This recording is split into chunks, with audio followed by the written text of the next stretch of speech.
Chers amis, depuis le mois de mars, l'Église MLK a mobilisé tous ses moyens humains, techniques et financiers pour vous offrir chez vous des messages et des émissions de qualité. Car chaque jour, nos équipiers, qu'ils soient bénévoles ou salariés, donnent le meilleur d'eux-mêmes pour refléter l'amour de Jésus. La mission que Dieu a confiée à l'Église MLK consiste à communiquer son amour à vos enfants, à vos ados, à vos amis, à vos proches, à tous ceux qui décrochent de nos églises plus traditionnelles. C'est vraiment cet amour qui nous a attirés. C'est surtout pendant le premier confinement au mois de mars que nous avons découvert les émissions pour enfants. Vraiment, ça nous a bénis. On a passé des bons moments en famille à regarder. Donc moi et mes deux filles, on a regardé tous les mercredis pratiquement les émissions ML Kids. Et c'était vraiment une bénédiction pour moi ainsi que pour ma famille. Autrement qu'avec le parler, on peut toucher aussi avec le visuel. C'est juste génial ce qu'MLK arrive à faire en adaptant son message. Dieu est dans cette maison tout le temps, certes, mais le dimanche matin, il est là plus. Nous ne pouvons pas réussir cette mission de reconnexion sans vous. Aidez-nous à les atteindre. Aujourd'hui, nous recherchons 3000 partenaires. 3000 partenaires qui choisissent de rejoindre financièrement ce travail en soutenant MLK à hauteur de 10 € ou plus chaque mois.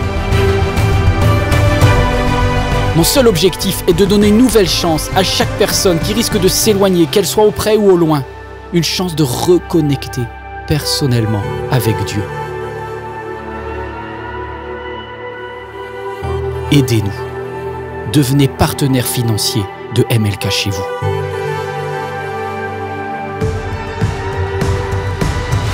La production MLK a besoin de fonds. Voilà, je me dis pourquoi pas semer, parce qu'on a été bénis. Devenir partenaire pour moi, c'est faire ma part pour que ça bénisse d'autres personnes qui, à un moment donné, auraient peut-être aussi besoin de ce message, de ces messages, à tout moment. Ça me paraît naturel d'aider cette église à continuer à diffuser le message et à étendre le royaume de Dieu.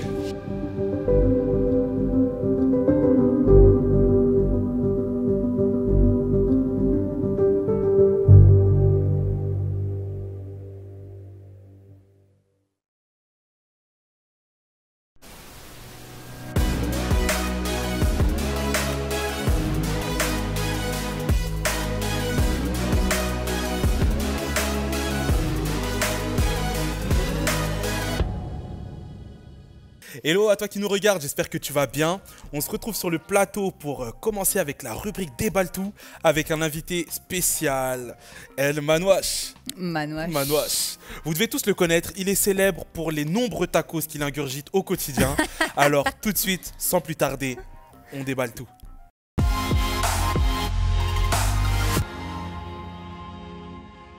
Alors vous connaissez le concept de Déballe tout.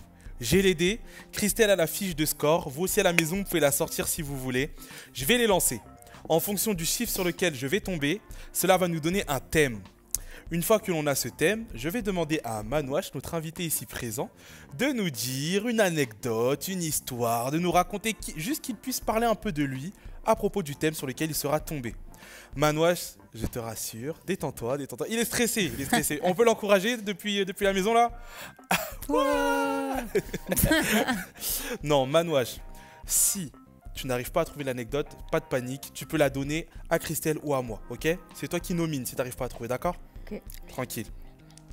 Les dés sont là, on n'a plus qu'à lancer.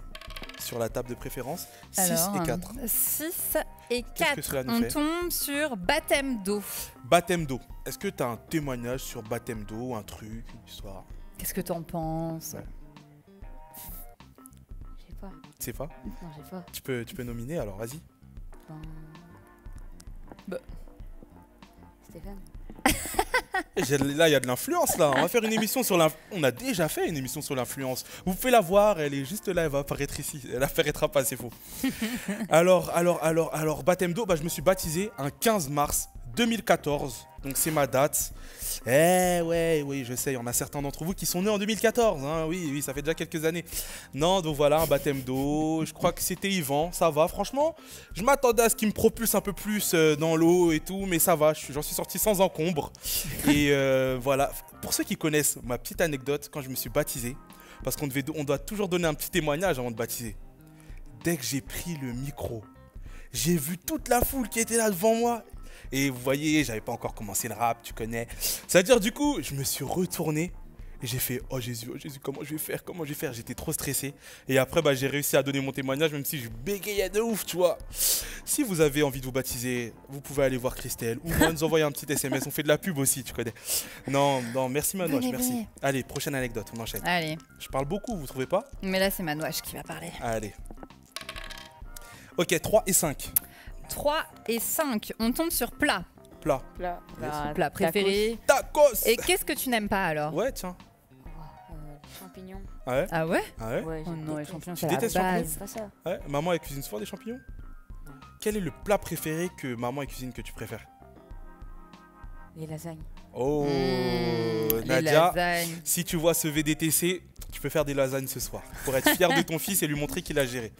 D'accord? Et pourquoi les tacos? Qu'est-ce que tu mets dans ton tacos? Tiens, c'est une belle question ça. Ouais, non? Vous c'est trouvez une belle pas? question, c'est Tu mets super quoi dedans? Je spirituel. dis la recette de ce que je mets dedans. Ouais, c'est super spirituel. Je mets poulet mariné, je mets tenders. Hmm. Après, je Ouais. mets nuggets. Ouais. La je mets, viande. Mais tenders et nuggets, c'est du poulet les deux, c'est la même ouais, chose. Ouais. c'est la même chose. Ça en fait plus, ouais. Ouais. Après, je mets sauce Ok. barbecue, sauce blanche, je Mhm. mets mon fromage et des frites dedans. D'accord. Mmh. Vas-y, toi, tu mets quoi dans ton tacos, toi? Faut qu'ils nous connaissent. Vous êtes là, on Moi- déballe tout aujourd'hui. Allez, moi franchement, je vous avoue déjà, je suis pas le genre de personne qui va mettre 50 viandes dans son tacos. Et ça, je sais que ça peut causer débat, mais honnêtement, une viande, c'est déjà suffisant. Je mettrais des champignons, si j'en avais l'occasion. Un peu de raclette, à la base, un peu de raclette. Je suis plutôt du genre à mettre du bœuf que du porc ou que du poulet. D'accord. Voilà. Vous avez bien entendu, hein. Ouais. Bœuf, champignons, raclette. Bah quoi? Je vous laisse commenter à la maison. Bah. À toi qui regarde la vidéo, c'est quoi ton tacos préféré? C'est quoi l'association que tu fais le mieux?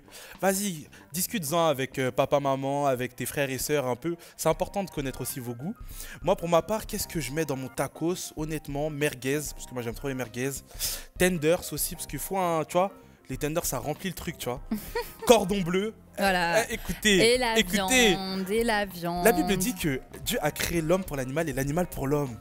Vous voyez, on élève le poulet, en échange on le tue, on le mange. Voilà, c'est comme ça, c'est un cycle naturel qui se répète. Tu et veux c'est ce faire qui débat, permet. là. Non. La viande c'est trop important. Moi je peux pas manger un repas sans viande. J'espère que vous aussi. Donc c'est voilà la composition de mon tenders. Bon, on enchaîne pour la dernière anecdote. Allez. Parce que hein, Là, on a j'avoue que trop les parlé de tenders viande, c'est là. passionnant. 6 et 6. 6 et 6, et bah ménage. Ménage. Et bah ménage. Ah, je fais pas. Ah bon? Ménage, bah je sais pas. J'espère que ta maman regarde cette vidéo. Donc tu ne fais pas le ménage. Non. Ok. Ok. Bon, tu sais que c'est Bon, pas dans ta bah. chambre, mais c'est aussi range ta chambre cette émission. Et toi le ménage? Elle est en train de me mettre dans la sauce. Je vous promets que je fais le ménage. Et je fais grave le ménage, t'es sérieuse? Non, coupé, prochaine rubrique.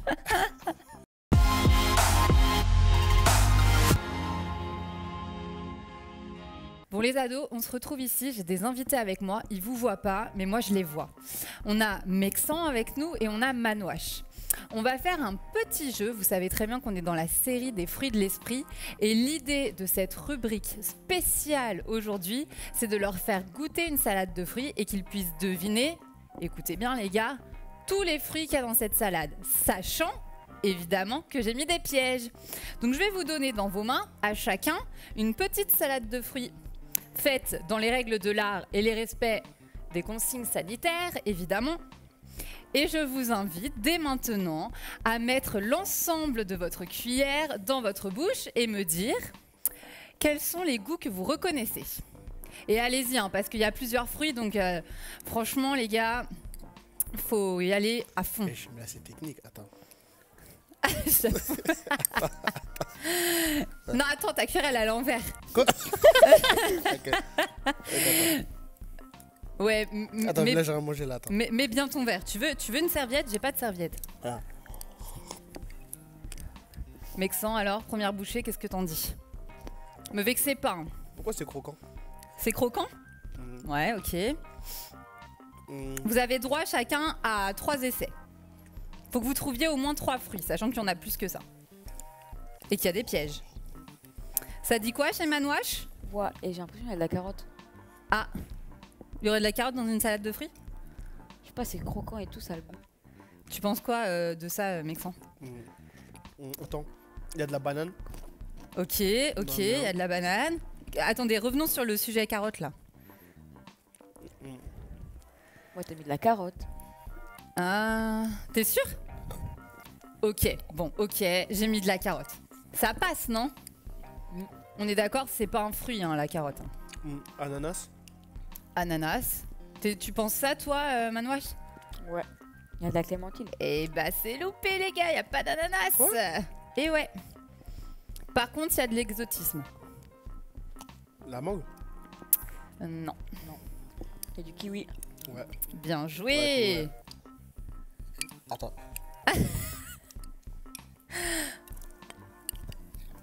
En tout cas, vous avez l'air de bien kiffer parce que là, vous mangez plus que vous ne parlez. Il y a de la clémentine. Clémentine, ouais. Je connais ces fruits. Ah. Ouais, clémentine ou orange. Ouais, clémentine, ouais. Orange, non. Allez, plus qu'un essai chacun, après je vous donne les petits résultats. Kiwi.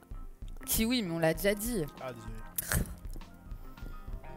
Et il y en a plein d'autres, les gars. La pomme. De la pomme, ouais. Allez, à toi, Manouache, en dernier. Moi, j'ai pas senti la pomme. Moi, je l'ai croqué là. En vrai, j'aurais bien voulu la goûter, cette salade de fruits. Il y a un truc, Attends, mais c'est quoi ce truc croquant? Il y a pas là des petits pois? Du citron. Des petits pois. Attends, du Je citron. jure, il y a des petites boules. Ouais, du citron, mais du citron quoi? Bah. Je sais pas, du citron français. Non. La couleur. Vert. Ouais, bien joué, les gars. Bon, allez, vous pouvez, si vous avez envie, retirer vos petits bandages. Attends, c'est quoi le truc croquant là? Bah, c'est la carotte. Bon, allez. On a fini avec la salade de fruits. Donc, je vous redonne les fruits qu'il y avait dedans. On fait un petit récap. Il y avait bien de la carotte. Bon, ça, on est d'accord, c'était un piège. C'est pas du tout un fruit. Ensuite, il y avait clémentine, banane, kiwi, fruits de la passion, citron vert et pomme. Allez, on se retrouve pour la prochaine rubrique.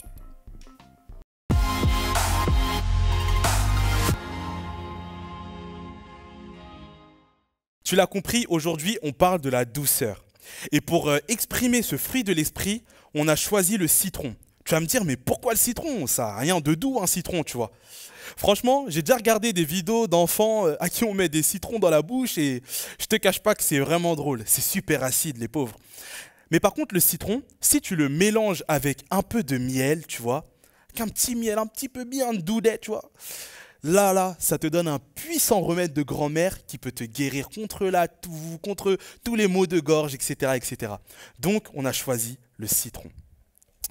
On va dans la parole de Dieu en Galates 6, verset 1, où l'on lit. « Frères, si un homme vient à être surpris en quelque faute, vous qui êtes spirituels, redressez-le avec un esprit de douceur. Prends garde à toi-même de peur que tu ne sois aussi tenté. » On voit que ça commence par « si un homme vient à être surpris en quelque faute ». Tu vois, on a parlé de l'Esprit de Dieu qui te rend fort, de l'Esprit de Dieu qui te permet de te maîtriser, qui te permet de juste vaincre la tentation. Et là, en fait, ce fruit de l'Esprit de la douceur, il est en train de te dire « Hé oh, rappelle-toi que autour de toi, c'est pas tout rose en fait. Et il va y avoir des situations où parfois tu vas trouver des personnes, tu vas te voir surprendre des personnes pécher.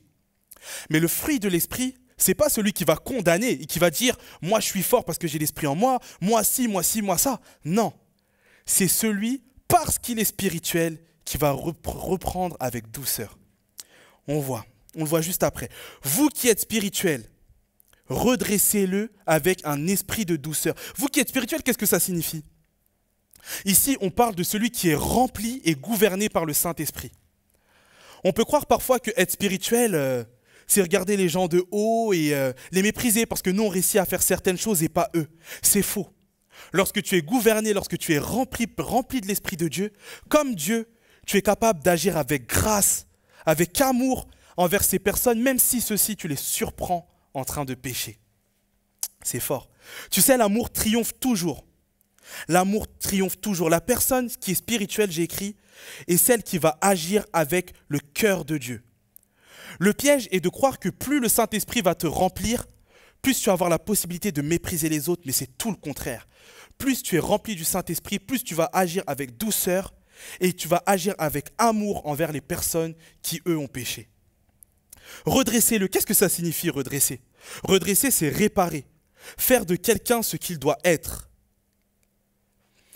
Je vais te raconter une anecdote. Une fois, j'ai fait une énorme bêtise à l'école. Et je ne dirai pas laquelle. Parce que ma maman regarde l'émission. Et ma grand-mère aussi. Et un jour, je suis revenu, j'avais un méga mot sur mon carnet. J'avais un méga mot sur mon mot. J'avais mal. Mot M-A-U-X. Et en fait, je suis arrivé devant ma mère. Je lui ai donné ce mot. Et alors que mes tantes m'ont embrouillé, parce que vous savez, quand il y a une bêtise qui est faite, tout le conseil familial est au courant. Mes tantes m'ont embrouillé, papa m'a embrouillé, mais maman, elle a fait un truc de dingue. Elle m'a fait asseoir, et alors que je pensais qu'elle allait juste me laver mon âme, comme j'aime bien dire, elle a agi avec douceur envers moi. Et en fait, je pense qu'à ce moment-là, elle m'a permis de comprendre qu'est-ce que c'est le fait de redresser quelqu'un, de le relever. Je ne dis pas qu'elle n'a pas condamné ma bêtise, elle m'a dit que c'était mauvais. Mais par contre, elle a compris que je n'étais qu'un enfant, que faire des bêtises, tous les enfants faisaient des bêtises, et elle m'a amené à voir plus loin. Parce que la Bible nous dit que redresser quelqu'un, c'est vraiment dans la racine du mot, c'est amener cette personne à devenir qui elle doit être. Allez voir. Lorsque vous allez voir le mot grec qui signifie redressez-le, qui définit redressez-le, c'est amener quelqu'un à devenir ce qu'il doit être. Et je pense qu'elle a compris cela à ce moment-là. Avec un esprit de douceur. Vous savez, la douceur, elle se définit comme la qualité d'un mouvement progressif et aisé, quelque chose qui vient sans heurte, sans bruit. La douceur, c'est un câlin. C'est quelque chose qui ne fait pas du mal. C'est quelque chose qui ne blesse pas, la douceur. Et comme je vous l'ai dit tout à l'heure, lorsque l'Esprit de Dieu nous remplit, on peut avoir tendance à devenir méprisant, à devenir heurtant, jugeant. Mais ce n'est pas ce que Dieu veut. Nous qui sommes spirituels, parce que c'est ce que dit la Bible, et je crois que tu es spirituel, agis avec amour, avec douceur, avec bienveillance, lorsque tu vois une personne surprise en situation de péché. Écoute, le verset, il est magnifique, parce qu'après avoir fait le focus sur la personne que tu surprends en situation de péché, il te fait prendre le focus sur toi. Et il dit, prends garde à toi-même de peur que tu ne sois aussi tenté. Tu sais, lorsque tu juges l'autre, lorsque tu méprises l'autre, tu es en train de t'oublier toi-même. Surtout ne t'oublie pas. La Bible a dit que celui qui se croit debout prenne garde à tomber. Alors rappelle-toi, si tu vois un ami, tu vois un frère en situation de péché, sache que ta mission c'est de le redresser parce que tu es spirituel et que tu es amené à juste communiquer le cœur de Dieu. Prends aussi garde à toi-même. Parce que toi qui es debout, ça peut aussi t'arriver de tomber. Sois béni.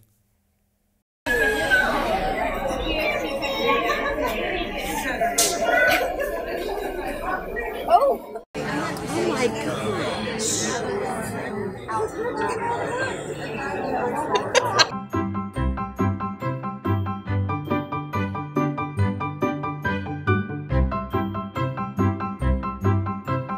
I just like it. Amazon.